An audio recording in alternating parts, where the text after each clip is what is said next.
ಸ್ನೇಹಿತರೆ, ನಿಮಗೆಲ್ಲ Sunil creation channel ಮಾಡುವ ಸ್ವಾಗತ ಸುಸ್ವಾಗತ.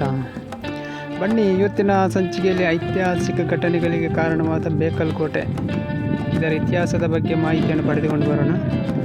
ಆದರೆ ಅದಕ್ಕೆ ಮುಂಚೆ ನೀವು ಯಾರು ನಮ್ಮ ಚಾನಲನ್ನು ಸಬ್ಸ್ಕ್ರೈಬ್ ಮಾಡಿಲ್ಲ ಅವರು ದಯವಿಟ್ಟು ಈ ಕೂಡಲೇ ಸಬ್ಸ್ಕ್ರೈಬ್ ಮಾಡಿ, ಬೆಲ್ ಐಕಾನ್ ಬಟನ್ ಕ್ಲಿಕ್ ಮಾಡಿ ಅಂತ ಕೇಳಿಕೊಳ್ಳುತ್ತಾ, ಈ ವಿಡಿಯೋ ನಿಮಗೆ ಇಷ್ಟವಾದರೆ ಸಬ್ಸ್ಕ್ರೈಬ್ ಮಾಡಿ, ಹಾಗೆ ಲೈಕ್ ಮತ್ತು ಕಮೆಂಟನ್ನು ಮಾಡಿ ಅಂತ ಕೇಳಿಕೊಳ್ಳುತ್ತಾ ನಿಮ್ಮಲ್ಲಿ ಬೇಕಲ್ ಕೋಟೆ ಇತಿಹಾಸದ ಬಗ್ಗೆ ಸ್ವಲ್ಪ ತಿಳಿದುಕೊಂಡು ಬರೋಣ.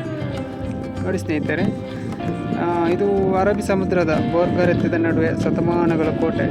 ಅಂದರೆ ಸಾಧಾರಣ ಇದು ಕ್ರಿಸ್ತ ಶಕ 1650ರಲ್ಲಿ ಕ್ರಿಸ್ತ ಶಕ ಈ ಕೋಟೆಯನ್ನು ನಿರ್ಮಿಸಿದ್ದಾರೆ ಅಂತ ಇತಿಹಾಸದ ಪುಟಗಳಲ್ಲಿ ತಿಳಿಯಬಹುದು. ನೀವು ಬೇಕಲ್ ಕೋಟೆ ಬಗ್ಗೆ ಕೆಲವು ಸಂಚಿಕೆಗಳು ಕೂಡ ಇದೆ ನೋಡಿ, ಅದನ್ನು ನೀವು ಪುಸ್ತಕವನ್ನು ಓದಿದರೆ ಇದರ ಬಗ್ಗೆ ಸಾಧಾರಣ ಕಂಪ್ಲೀಟ್ ಆಗಿ ನಿಮಗೆ ಮಾಹಿತಿ ಸಿಗುತ್ತಿದೆ. ಮತ್ತು ಇದು ಸಾಧಾರಣ ಒಂದು 40 ಎಕರೆ ಪ್ರದೇಶದಲ್ಲಿದೆ. ನಾನು ಇತ್ತೀಚೆಗೆ ಕೂಡ ಒಂದು 3-4 ಸಾರಿ ಭೇಟಿ ಕೊಟ್ಟಿದ್ದೇನೆ. ಮೊನ್ನೆಯಷ್ಟೇ ನಾನು ಮತ್ತೆ ಅಲ್ಲಿ ಭೇಟಿ ಕೊಟ್ಟೆ. ಬಹಳ ಖುಷಿಯಾಗುತ್ತೆ ಈ ಜಾಗದಲ್ಲಿ, ಬಹಳ ಖುಷಿಯಾಗುತ್ತೆ. ಮತ್ತು ಇದು ಸಾಧಾರಣ 40 ಎಕರೆಯಲ್ಲಿದೆ. ಈ ಕೋಟೆಯನ್ನು ಕಲ್ಲಿನಿಂದ ನಿರ್ಮಿಸಲಾಗಿದೆ, ನೀವು ಕೂಡ ನೋಡಿರ್ಬೋದು.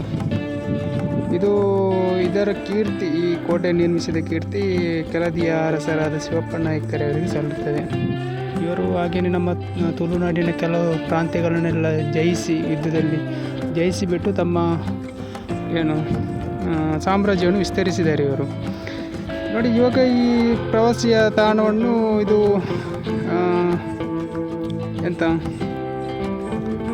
ಪ್ರವಾಸಿ ತಾಣ ಅಂತ ಸರ್ಕಾರ ಇದನ್ನು ಘೋಷಣೆ ಮಾಡಿದೆ. ಈಗ ಇಲ್ಲಿ ಇನ್ನೊಂದು ಮುಖ್ಯವಾಗಿರ್ತಕ್ಕಂಥದ್ದು, ಈ ಕೋಟೆಯ ಮಧ್ಯದಲ್ಲಿ ಆಂಜನೇಯ ಒಂದು ದೇವಸ್ಥಾನ ಇದೆ, ಮುಖ್ಯ ಪ್ರಾಣ ದೇವಸ್ಥಾನ. 1992ರಲ್ಲಿ ಭಾರತ ಸರ್ಕಾರವು ಈ ಕೋಟೆಯನ್ನು ವಿಶೇಷ ಪ್ರವಾಸಿ ತಾಣವನ್ನಾಗಿ ಘೋಷಿಸಿದೆ. ನೀವು ಯಾರೆಲ್ಲ ಈಗ ಇಲ್ಲಿಗೆ ನೀವು ವಿಸಿಟ್ ಮಾಡಿಲ್ವೋ ದಯವಿಟ್ಟು ಬಂದು ವಿಸಿಟ್ ಮಾಡಿ.